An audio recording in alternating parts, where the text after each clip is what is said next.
Donald Albert Hall was one of the 20th century's great aeronautical engineers, and most likely you've never heard of him.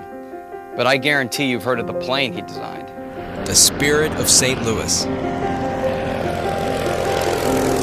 It was 1926 and a race was on. A huge cash award had been offered by a French-American industrialist for the first non-stop flight over the Atlantic. The competition was drawing the best-known pilots in both the U.S. and Europe. Some had already tried and failed.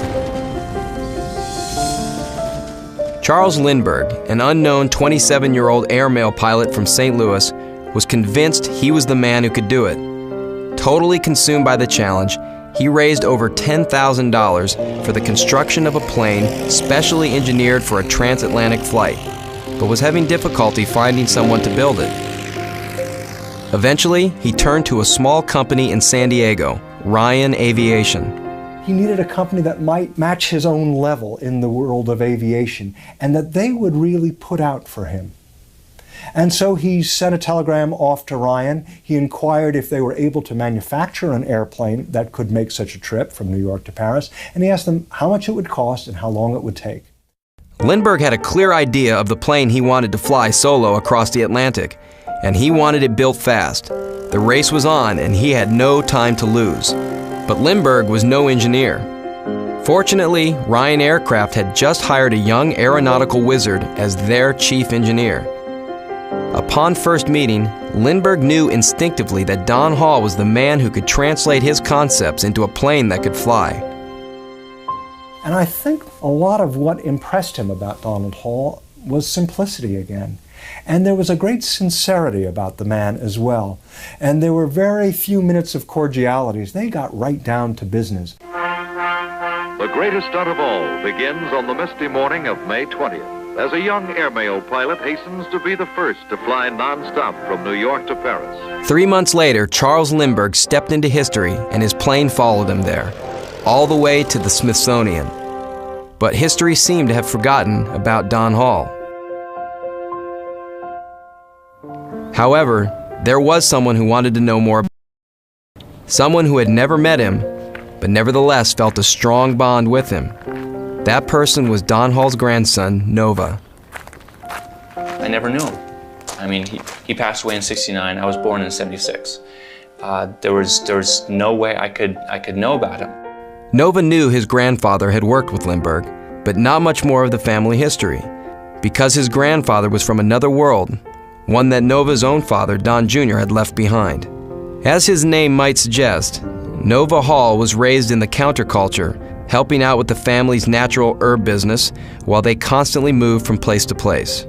So we were preparing for our 14th move, and at that point we were just going through the garage trying to see what we wanted to keep, what we didn't want to keep, because we were about to move into a much smaller place. I moved a few things, and then there it was. I just saw the initials. As soon as I saw it, I started thinking, I want to see what's in there. It was a locked chest, just like I had always wanted to find. This was a really well-made trunk, and from the weathered look on it outside, it had been around and gone through a lot of stuff. Trying to open it initially was just, it was real tough. I didn't know what to do. I think I tried a smaller crowbar initially, didn't work. And after a few tries, it popped open. And once I opened it, the first thing I remember was the smell of old papers. And I knew that smell at that point. The trunk was a treasure trove of enormous historical importance. Inside was a complete record of the design and construction of the world's most famous airplane. Don Hall had saved everything: drawings, photos, rare film clips, letters, and no one knew any of it existed until now. I think everybody always wants to find a treasure chest. It's probably ingrained in us in some way, and I had found mine. The contents of the trunk not only told Nova more about his grandfather, it held a definitive record of one of history's forgotten byways. This was absolutely a treasure. for a lot of reasons. This material is incredibly important to aviation history. We uncovered a lot of information about the process of designing the Spirit of St. Louis that we didn't know, or maybe we didn't know as completely as we now know. This trunk held all the secrets, all the details, all the records of the moment-by-moment decision-making that led to the creation of this unique aircraft. And you get a sense of that when you look at the material in the collection, when you see the wing design with the fingerprints all over it. That is just a sketch. It's not even a professional engineering design because they didn't have time to produce an exact engineering design of the wing. He had to just kind of scratch it out on the board. Hall moved a second desk into his cramped office for Lindbergh, and the two men were joined at the hip for the 60 days it took to construct the plane. Once they had agreed on the general design of the plane, Donald Hall just stayed up for days. I mean, at one point 36 straight hours really designing the plane because they couldn't get on with the actual manufacturing of the plane until Hall had done his work. Piece by piece, the contents of the trunk opened a unique window into aviation history, documenting the construction of the plane and providing an insight into the life of an unsung American hero, and at the same time, drawing a picture of the man for his grandson. It became alive, and I saw what he did, what a human being who was 28, only a few years older than I am right now, was able to produce when nobody had ever done anything like that. Hall's calculations determined that Lindbergh needed at least 400 gallons of fuel to make it across, and he designed a plane that could carry the load. In fact, some called it a flying gas tank. You can see Donald Albert Hall trying to sneak in gas tanks into the wing, right? We need as much gas as possible to get across the ocean, so not only did he make this huge fuselage, he stuck them in the wings, but again, you see their fingerprints all over it, you see pinholes, you see it's a working model. And I think that's one of the other interesting things about the design of the Spirit of St. Louis, that Lindbergh and Hall were really working so much together. It's almost as though Hall were designing a glove to fit over the hand that was Lindbergh. This was a plane literally designed for this pilot and all his experience. The hundreds of photos found in the trunk cleared up some long unanswered questions about the plane's origins. One example involved a problem no one had anticipated. The New York to Paris project had to have a much greater wingspan to support this excessively large gas tank and to help get it off the ground. And so when they built the plane inside the warehouse, they added 10 extra feet or so, not realizing that that would make it impossible to get it out the traditional warehouse doors. And they could then hoist it out onto a railway car that they could push along some siding right up against the building. Then they would get a derrick that would lift the wing onto a waiting truck, and then they would cart the wing out along with the fuselage out to where they were going to test the plane. But perhaps the most amazing item discovered inside Donald Albert Hall's monogram memory chest was a solitary can of film, with footage never before seen in public and missing for almost 75 years.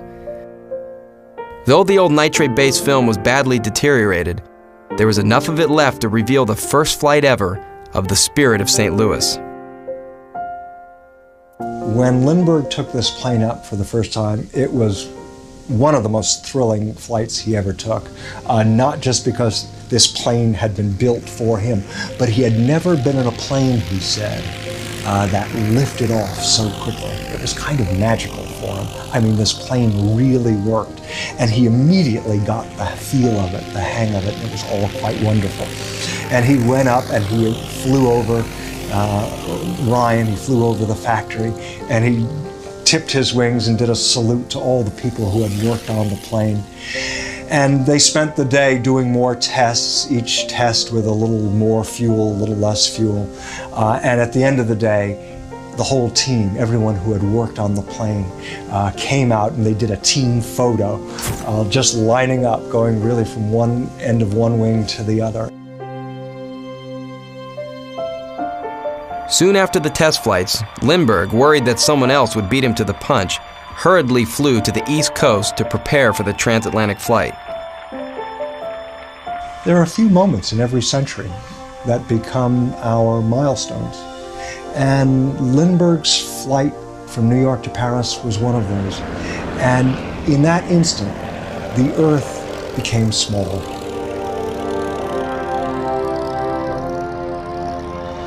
And for Charles Lindbergh, of course, everything changed. This rather obscure, shy Midwesterner suddenly became not just the most famous man on Earth, but the most celebrated living person who ever lived.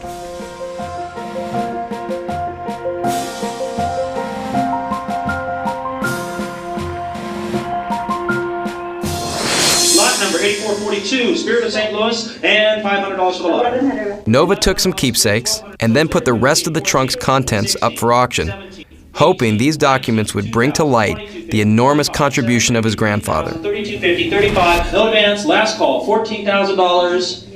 3574, $14,000. That's the way to be strong. The combined sale price brought in almost $200,000. But money is the least of the treasures Nova takes away. I had this feeling that I finally had met my grandfather. He was alive, and I started seeing him instead of just the spirit. At that point, everything came together. The whole story started to make sense. And now I truly believe that I know my grandfather, even though I've never met him. I think this entire collection, the papers, the drawings, the photographs that belong to Donald Albert Hall, give us a great insight. It's a great overview, not just of this one particular project, but of the whole career of one of the country's most important aviation engineers. Lindbergh had the drive, had the focus, had the aeronautical knowledge, but Hall was the engineer, the one with the nuts and bolts ability to craft the machine, to make the machine that Lindbergh could then fly across the ocean.